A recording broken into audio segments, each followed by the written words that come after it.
镜头来看西班牙，西班牙警方抓到走私动物的案件，有400只猫仔甲狗仔是生活伫咧真垃圾的环境，而且这动物破病，甚至是去用苦毒来死亡。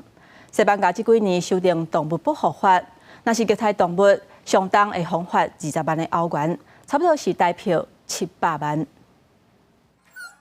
天开无辜的目睭，这个狗仔拄啊幸运逃过一劫，无正做保发集团的牺牲品。西班牙警方10月破获一件大规模宠物走私，佮逮捕13人。警方发现，走私集团为东欧非法进口超过400多只的狗仔甲猫仔，因方关伫垃圾的环境条件，其中部分已经安尼破病，甚至互虐待死亡。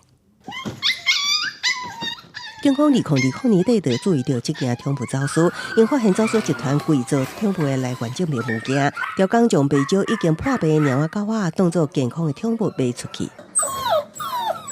西班牙最近几年动保意识提升，去年也通过刑法加重虐待放杀牺牲动物的法则，施虐者上悬会当处20万欧元的罚款，或700万台票。西国政府统计，当地当年大约有30万只宠物被放杀，其中约1/3后来被捕杀。Nuestro país